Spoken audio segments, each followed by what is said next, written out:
Hi everybody, I'm Roy Firestone and this is my weekly show on Facebook and YouTube. A lot of people know me, of course, as a sports interviewer, but if the truth be known, I loved to interview musicians. And one of my favorite musicians was my guest not too long ago. I had a chance to talk to the Grammy Award-winning musician Chris Botti, a fine trumpeter. And what he had to say about his craft and his influences was very, very compelling. Hope you enjoyed this. Watch. Now the man with the horn, Chris Botti. Good to see you, Chris. Thank you for joining us. I'm honored to be on your show. We got a shot of you, by the way. You're a little kid in Corvallis, Oregon. Oh, good Lord. Not exactly a jazz hotbed. That shot was actually taken in Italy. I lived in Italy for 2 years. And that was me before I went to school. That's what the kids look like before they go to school in Italy. At 10, your mother would drive you back and forth to take horn lessons. 60 miles, I'd hear? 90 miles. 90. My mom knew a great thing. She taught me not only how to be disciplined, she was a classical pianist, right, and taught me how to be disciplined as a person learning an instrument. But more than anything, she taught me that there are no, there's nothing as such thing as no. Like, if there's a parent watching today and their kid, you think their kid's talented, don't start by just going, I think my kid's talented, and find that kid, the best teacher you can, and don't stop at your local high school. Find out, read the newspaper, find out who the best opera coach is in the world, the best pianist or the best violinist, and go to that person and knock on their door and cold call them. The best professor you ever had in Indiana was who? Well, two of them. David Baker, who's the great legendary jazz professor, and then Bill Adam, who taught me everything about how the mechanics of the trumpet and how it works and resonates inside the body. What do you owe to Bill Adam? I mean, every day I wake up and I put the horn in my face and I do a thing that he invented called the routine, which is kind of like the yoga of playing the trumpet. Hold that thought, because Bill Adam is on the line right now. You're kidding me. You're absolutely kidding me. Professor Adam? You're kidding me.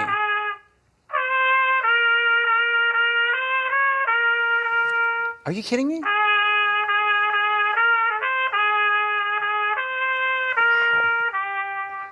Hello? Mr. Adam, is that you? Yeah. I cannot believe, I'm in shock. This is so wonderful for you to come on the show. Well, thank you very, very much. Oh my God, that's the best treat anyone could ever give me. That is amazing. Professor Adam is now 94 years old. Is that right, Professor? Just about 95, yeah. How much of a thrill is this for you, Chris? This is amazing. I just can't tell you. There are thousands of trumpet students out there that just give their whole career to the life of Mr. Adam, and I'm one of them. Randy Brecker is another. Randy Brecker, Jerry Hay, just everyone that's done things in the trumpet world links back to Mr. Adam, and he's so respected. I'm about ready to break down here. This is too much. Mr. Adam, what are you proudest of regarding Chris? Oh, he's a great guy. And not only that, he's the one, not only being a great trumpet player, he's a fine fellow. And we kind of like that guy. Mr. Adam, how are you feeling? Is everything good with you? Well, sure. And you're still teaching a lot, right? Like every day, like... I think you're right. There's an awful lot of guys out there. You know, when I studied with Mr. Adam, and this is a great thing for young people to recognize, and he was a world-famous teacher, and I walked in, and for my first lesson, he'd have me sitting right in front of him, and he'd go, all right, young fella, I'm going to play a note, and you're going to play a note. And I was like, okay. So he goes... That's the way it goes. All right, fire it up there. And I was like, okay, here we go. And I play the note. And then he goes, And I play the note. And then the next note he plays is, and we get to half an hour of that. And I'm like, that's it? That's the great Mr. Adam? He goes, all right, young fella, next. And he kicks me out of his room. In comes the next kid. Holy smoke. And it wasn't until, 2, 3, 4 weeks until it clicked in me. I see what he's doing. He's instilling muscle memory through your ear. Because if you catch a baseball, you don't think, I'm now going to grasp the baseball. It's just a reflex. And so if you get in the right attitude, and it's all coming from hearing the sound and putting the time in on the horn, and those kids in that school at Indiana University, if I show up at 9 o'clock, they would glare at you. Right. They would say, what are you doing here? We've been here since 6:30 in the morning practicing that. All the scales, all the boring things. And kids now today, They don't want to do the boring things. They want to be a star overnight. So they don't want to go into a room and fire it up that way and play scales and the little licks that you need to know. And Mr. Adam teaches all those fundamentals and then lets you just take flight as a musician. I can't thank you enough, Mr. Adam, for everything. It's amazing.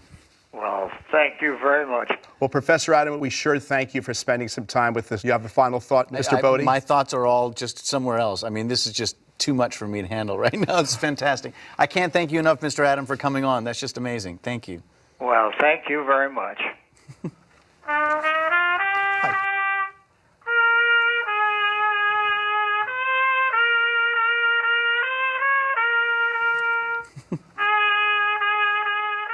You feel that you have a big legacy to live up to, don't you?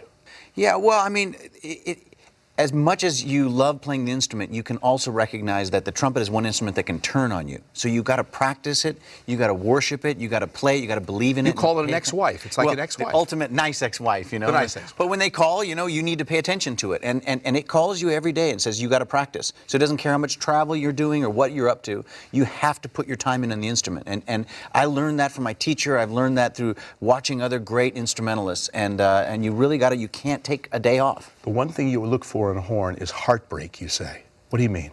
Well, that's one thing I look for in music. To me, music in general that makes you that breaks your heart is the music that lasts with you forever. Because a little happy, upbeat summer kind of feel of a song isn't the one that you know, I mean, it just happens to be all the music I like, you know, whether it's Miles Davis or Joni Mitchell or Mahler, you know, the sad stuff. And there's a bitter sweetness to that place where it's beautiful and longing and also sad. You mentioned Miles Davis. I had the great pleasure of being the last person to interview Miles Davis for television, going back to 1985. I want you to look at this clip very quickly, a brief little glimpse of Miles Davis, and we'll react. Miles Davis.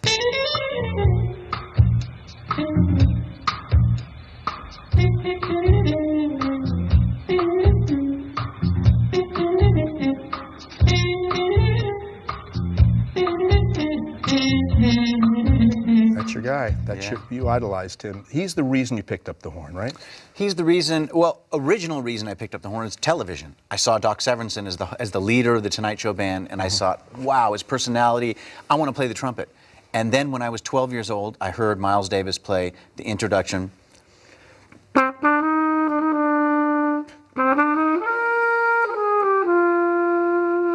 And like that, bang, instantly I thought to myself, I never heard trumpet done that heartbreaking, soulful, dark kind of way, and the introduction played by Herbie Hancock so beautifully.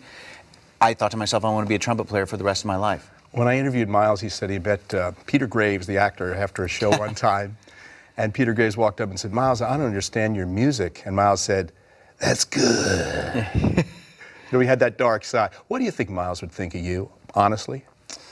I don't know, you know, and maybe I don't want to know, you know, but I love everything that he did and stood for. But you have admitted openly that you borrow or even use them. Well, listen, I'm a student of the instrument, and what comes out of me when I make my own records is ultimately me.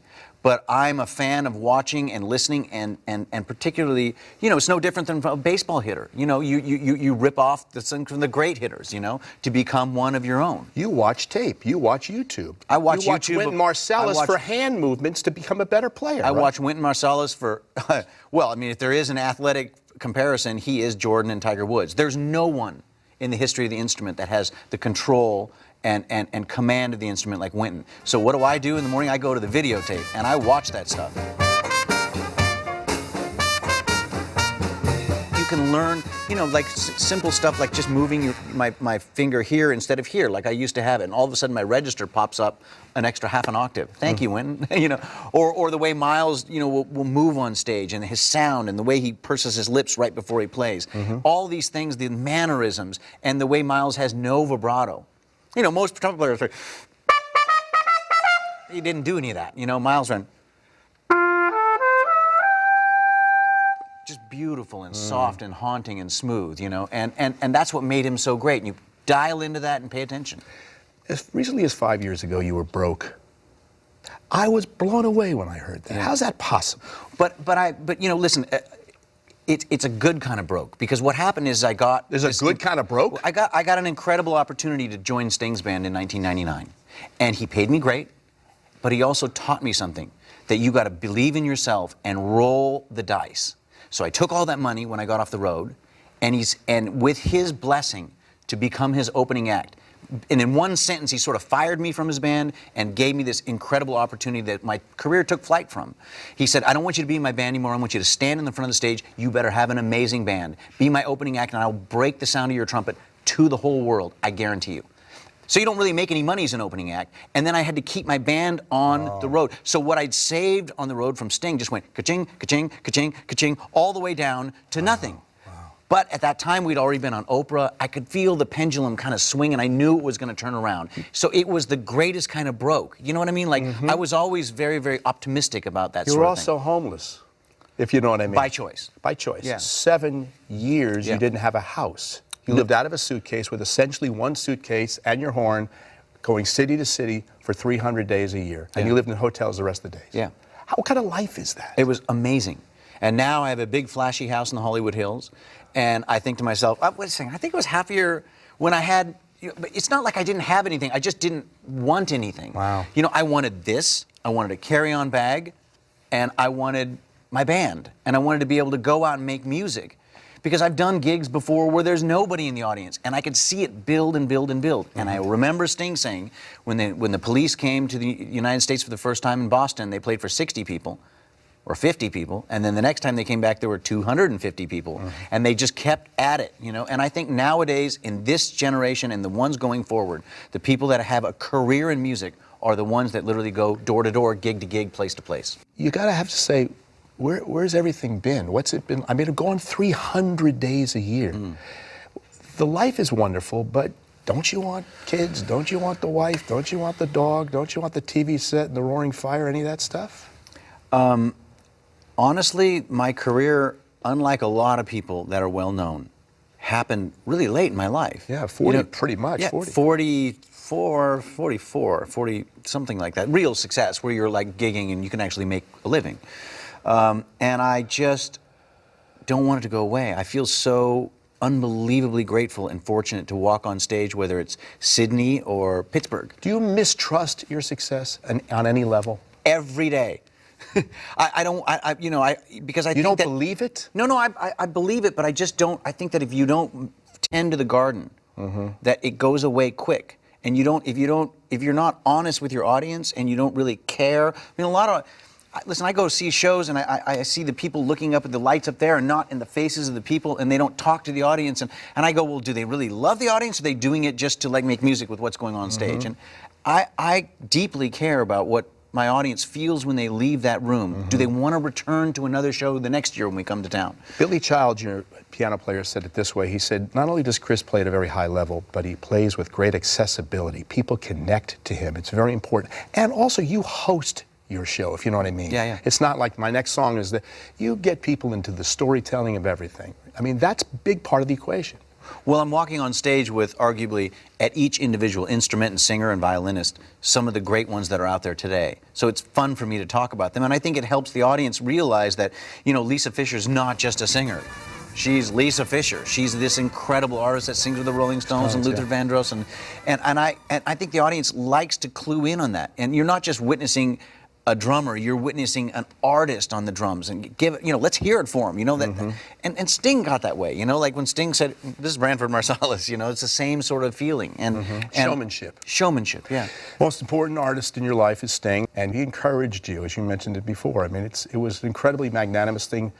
He made your career, he really did. He made my career and became my big brother in the sense. He's my family in many ways, and I can never repay him for what he's done for me, and what I've seen in him and the way he treats his musicians and the way that I try to model myself after that in a sense. You know, he had the best bands. He always wanted his band to shine. And when he, like Miles Davis, would walk to the side of the stage, what were you looking at 20 years ago? Branford Marsalis. What were you looking at 10 years ago? Me. Whomever it was, he knew that he had a musical weapon that audience would love. And that's what I loved about him. You're in Tuscany doing a concert on September 11th, 2001. The planes hit the World Trade Center, and you have a show to do 6 hours later. You thought, you, Sting, everyone in the band thought we had no reason to go on tonight. But you decided you were going to go on. And you were going to change the order of the show to open with a song called Fragile. What was that decision like? What was it like to see real life before your eyes and say, what, you know, I'm an artist here. What does this have to do with real life and this tragedy? And there are people in the audience weeping, right? Yeah. Well, I don't play on the song Fragile. And Sting, we got together and decided we must play. You know, it was an invited audience that came from all over the world to Sting's house in Tuscany. And so they were coming in on the bus. We were setting up for sound check. It was 4 o'clock in the afternoon. So we couldn't cancel, you know, so we had to go on and do the show. And they were diehard Sting fans. So I knew a lot of them because they would be in the front rows of many shows, 30, 40, 50 shows. So I knew them by visual, you know. And when we walked up on that stage, and first of all, it's a worldwide tragedy. And in Italy, things are kind of dodgy anyhow. They don't really work all the time. So the minute that happened and we realized what was going on, all the phone systems shut down. Wow. Okay, so we walk out on the stage that night, but before we met the audience, we said hi to the audience. Everyone is completely inconsolable. They're crying and everyone's hugging and trying to like console each other. And there was a woman in the front row, the very front row of that show, that you can't see on camera, obviously, who has 2 brothers, one that works at the World Trade Center and one that works at the Pentagon. Wow. And because of the phone systems, we had no idea what happened to her. She had no idea either. She had no idea. Wow. So all of her friends, I mean, she's in tears, breaking down. We have to come up and play Fragile. And when I've only seen the show once back, but I'm thinking to myself, how am I going to get through this show without just breaking down myself and everyone? You know, we got to kind of try to keep it together. The next day, the phones went up, and we found out both of her brothers had the day off. A similar situation happened, not quite with that magnitude, in the Boston show. You're doing a show for broadcast, and John Mayer is on stage, and we actually have a little voiceover here, and they find out that someone in the audience had collapsed. For a while there, they thought perhaps, you hear John, see John getting the message right there. They have to stop the show. This man might have been dead. They couldn't find the man's pulse, and somehow, some way, you and Sting and others had to summon up a similar situation. You had to come back and think about coming back and bringing that show back to life because the show was over. What are we going to do? And you didn't know in the moment if this man had lived or died. Yeah. We found out later he did recover and he was fine. Yeah. But what was that moment like? It only could be compared to Tuscany. Yeah, and here again, it's the things that I know that Sting is so great, but the little things. You know, he's a big star. He'd already performed. He might as well just gone back to his dressing room. He happened to be right on the side of the stage watching in the monitor the whole show. Arms up against the wall in that very distinguished English way.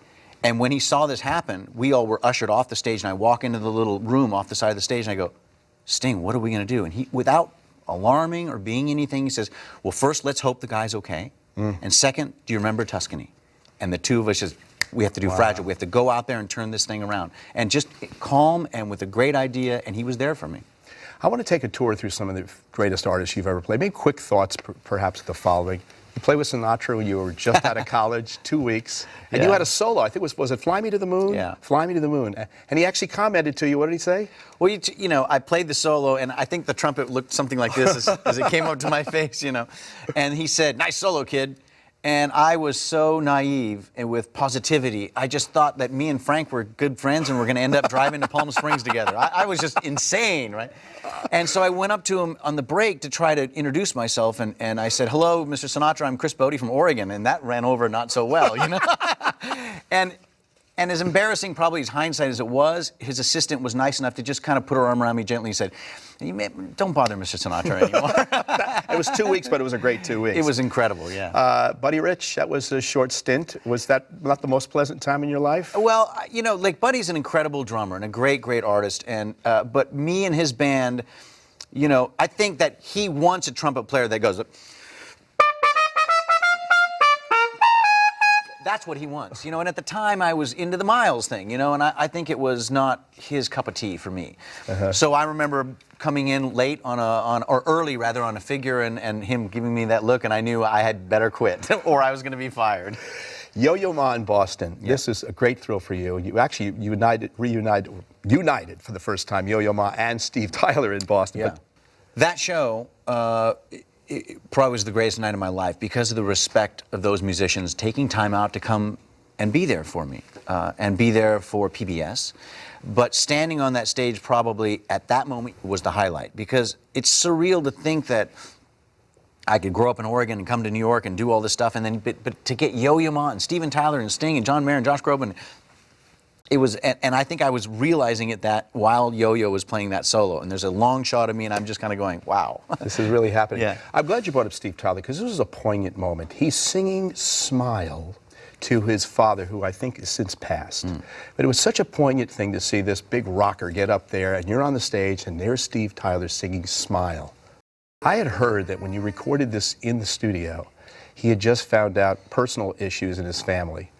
And he turned his back away in the studio, and he was weeping while he was singing that song. True? Yeah, well, he was kind of weeping there too. And based on what we just saw from the gentleman had the heart attack right before Steven Tyler came on stage. Wow. And we added Fragile just to give him a little buffer. Wow. So he wouldn't just, the impact of what goes on, to put it onto his father as well. And so, but Steven is an incredible artist and so emotional, and I think that's what makes him so loved. You know, like by everyone in the world, because he just lets it all out on his sleeve, and you go see his show, whether it's a rock song or a poignant song like that, he's just one of the best.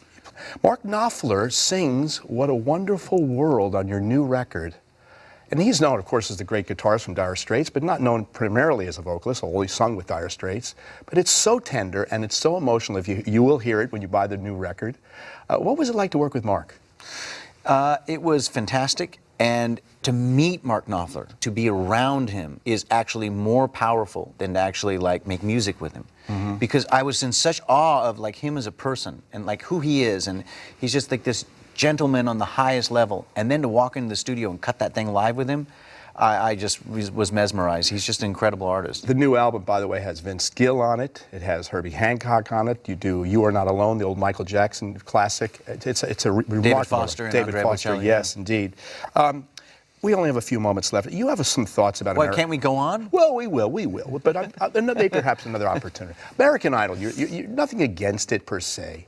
But what your problem is that it's this microwavable success. That kids are thinking that if I just stand in line and I get the audition, I'll be a hit, I'll get a record, and it runs counter to being a musician. Well, first of all, selfishly, American Idol doesn't include any instrumentalists. But the notion is that either A, I deserve it, and I don't need to work for it, and I can just show up and have someone hand me a career like that at a football stadium. It goes against what makes me love music, and that is going into a practice room and dedicating yourself to something, like being a great golfer or like being a great tennis player, when nobody wants to hear you. It's fine to say, do you want a career like Steve Tyler or Sting? Who wouldn't raise their hand for that? But do you want to make music with the kid around the corner when you're not so good? That's the test. After you left Sting, you had a gig at the Kimball Hall somewhere in Oakland. You had to bring that up. Right? How many people were in the audience? Well, this was after the big tour with Sting. Yeah, there were 6 people in the band and 4 people in the audience, and 2 of them were my friends. Wow. That's when you know. And now we go to San Francisco and we play, and it's sold out a few nights in a row, and there are 3,000 people in the audience every night, and you walk on stage every night and you remember the gig at Kimball's when no one was there. We're out of time, if you can believe it, for this segment. But we can come back and do something else Oh, sometime. I would love to. I would like you to play us off, sir. How about a little Emmanuel? I would, but I want to thank you before you do that, Chris Botti, for joining us. Thank you. It's all yours, sir. Thank you.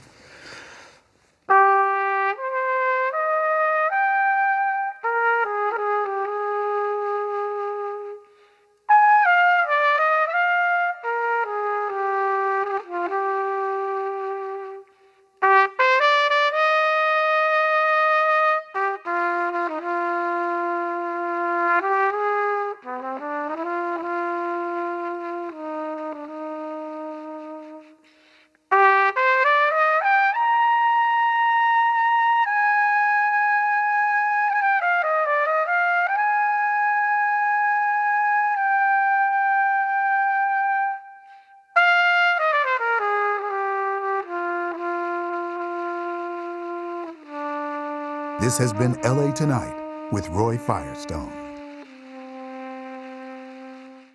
That's Chris Botti, one of the fine musicians of his generation, soon to be 60 years old in October. That was done when he was turning 50. Thanks for watching, everybody. We'll see you next week.